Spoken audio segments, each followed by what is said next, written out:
mungkin tetangga yang lebih dengar-dengar, tapi saya keluar saya bisa senyum seperti tidak ada apa-apa. Ada nggak kaitannya perlakuan suami sama mungkin nih perlakuan Mbak ke keluarga Mbak gitu, ada kaitannya nggak perubahan sikap dari dia? Ya mungkin setelah waktu ibu saya meninggal ya, itu baru saya tahu dengan 10 tahun tidak pernah senyum sama sekali. Dia tunjukin senyum indahnya waktu setelah selesai pemakaman mama saya. Itu dia bilang, saya lega, kata suami, saya lega ibu Yahir meninggal. Saya nggak pernah ikhlas mama ke rumah dia. Saya nggak pernah ikhlas mama memberikan uang mama sendiri ke ibunya sendiri. Suami bilang, suami nggak pernah ikhlas memberikan uang yang mungkin uang suami diberikan ke ibu saya sendiri. Itu saya kaget, saya nggak pernah tahu kalau suami saya seperti itu. Selama ini hanya diam. Saya tidak pernah tahu kalau dia nggak pernah ikhlas. Dan terjadi selama 10 tahun mama saya meninggal. Itu saya baru tahu jawabannya dengan dia senyum setelah pemakaman mama saya pulang pemakamannya. Saya baru tahu sama sekali. Demi Allah Rasulullah. Jadi saya ada rasa bersalah Pak Ustadz. Apakah uang itu yang pernah saya berikan dari uang sendiri pun atau dari suami dari sisa uang makan. Apa berkah buat mama saya selama hidupnya? Berkah nggak untuk kakak saya selama hidupnya? Selama itu saya belum pernah tahu kalau dia tidak suka. Gimana ya Pak Ustadz? Jadi suaminya nggak ikhlas uang yang diberikan ke istrinya, dikasih ke keluarganya. Nah itu juga yang jadi mungkin jadi pemicu untuk suaminya nggak mau menyentuh karena nggak ada komunikasi yang baik. Dan itu, mungkin akumulasi kemarahan. Ya, jadi akhirnya suaminya bersikap begitu dingin.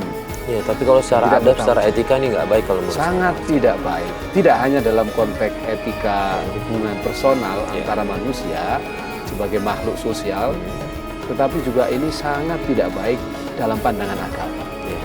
Saya ingin menjawab pertama dari apakah uang yang diberikan kepada orang tua yang tidak diridhoi oleh suami itu tidak berkah.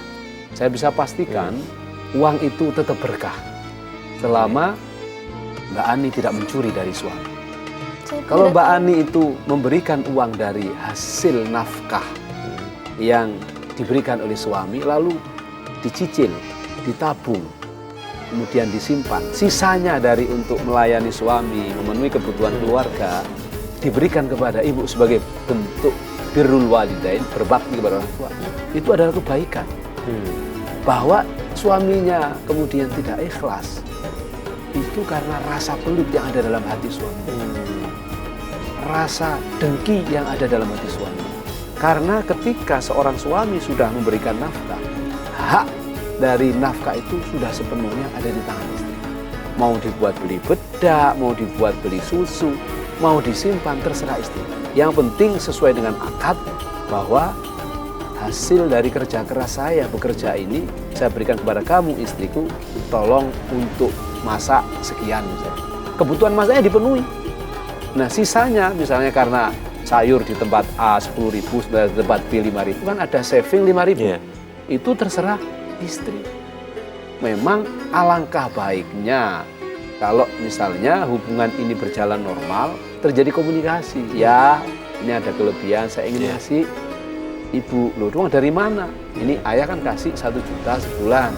Saya masak sesuai kebutuhan yang bisa dipenuhi oleh keluarga kita, untuk anak-anak, untuk ayah. Alhamdulillah saya bisa saving 200. Ini tak kasih untuk mama saya ya. Suami yang baik pasti, jangan 200, kasihan mama. Ya tambahin dia 300, kasih 500. Harusnya begitu. Bukan justru malah membenci, apalagi dendam gara-gara ada uang yang diberikan dari nafkah yang menjadi kewajibannya, lalu ketahuan dan dia marah sampai merasa puas ketika orang tuanya meninggal. Ini kesalahan terbesar kedua, merasa bahagia ketika orang tuanya alias mertuanya meninggal.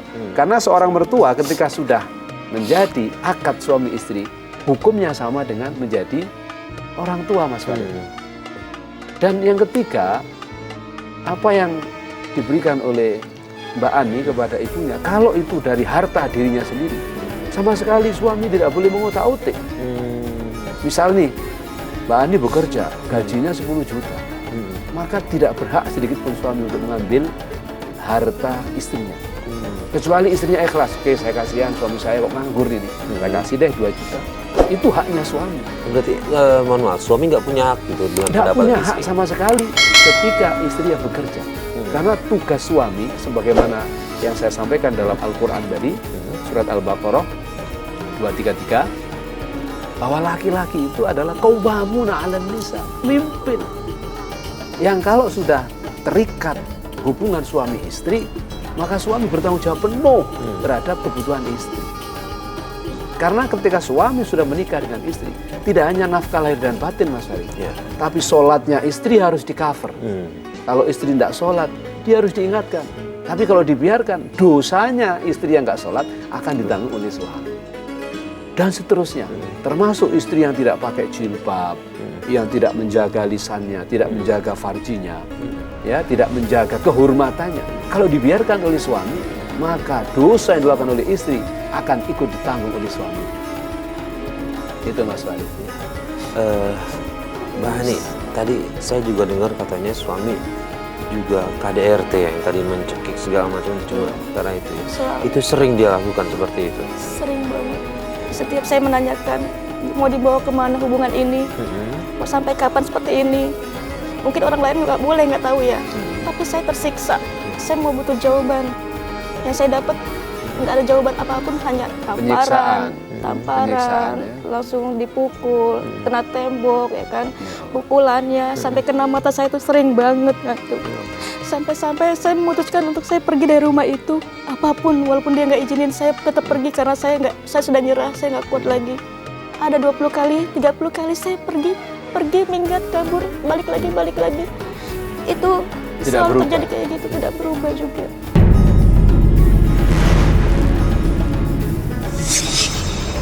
Mas, aku bikin kopi buat kamu.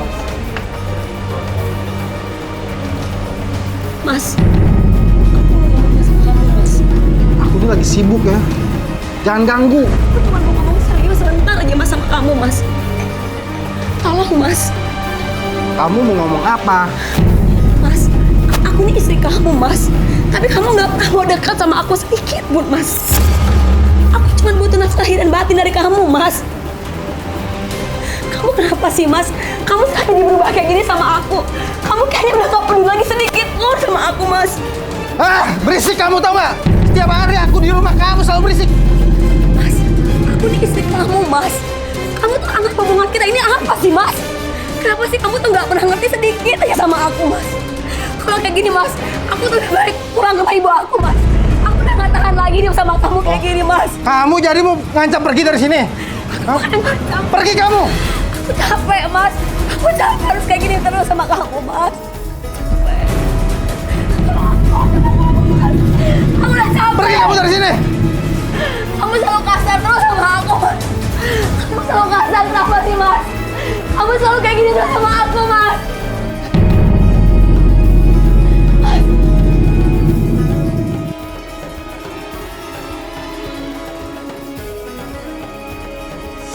Kenapa Mbak Ani tidak meminta cerai misalnya untuk menjaga keselamatan diri Mbak Ani dan keluarga dan anak-anak?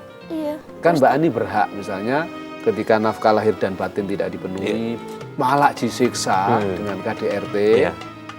Mbak Ani kan bisa untuk sudah selesai saja sampai sini. Buat apa hubungan ini kalau hanya untuk saling menyakiti? Bukankah tujuan menikah itu adalah untuk saling mencintai dan menyayangi? Wa min ayatihi an khalaqalakum min anfusikum azwajan litaskunu ilaiha wa ja'ala bainakum mawaddata warahmah. Jadi tujuan menikah itu untuk menjadikan hati kita tentram, tenang dan bahagia. Dan mawaddah warahmah, penuh dengan cinta dan kasih sayang. Nah, kalau tujuan menikah itu tidak terpenuhi, Islam membolehkan untuk firaq, untuk pisah, untuk divorce. Meskipun itu dalam Islam memang perkara yang dibenci. Tapi kalau konteksnya seperti Mbak Ani, disiksa, dizolimi, tidak dinafkahi, itu menurut saya justru lebih baik untuk Mbak Ani firaq dalam arti mencari kehidupan yang lebih baik. Karena Islam sangat menjaga 5 hal dalam kehidupan di dunia ini. Salah satu dari 5 hal itu adalah hifdzun nafs, menjaga jiwa. Oleh siapapun, diri kita harus menjaga jiwa kita. Gua itu nafs itu maknanya ya lahir batin. Jangan sampai kita hidup kita tersiksa, terlukai, apalagi hatinya tersakiti. Nah kalau ada sesuatu yang menjadikan kita terluka, lahir dan batin kita harus menghindar dari itu. Nah, bagian dari daf'ud doror, ya, menghilangkan kebahayaan itu, saya kira akan jauh lebih baik. Mbak Ani masih muda, Mbak Ani masih cantik misalnya, masih bisa untuk berdoa kepada Allah, meminta pertolongan kepada Allah, semoga diberikan jodoh terbaik yang penuh cinta dan kasih sayang. Atau jangan-jangan Mas Farid ini adalah ujian untuk Mbak Ani, diakumulasi, suatu saat akan disiapkan jodoh yang penuh cinta dan kasih sayang. Iya. Nah Mbak Ani, tapi tadi cerita katanya di tahun ke-11 Mbak Ani punya anak.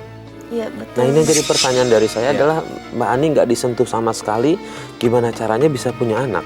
Iya, Mas Farid, saya punya keturunan setelah ibu saya meninggal ya. Iya, saya berharap mungkin udah benar-benar lebih baik.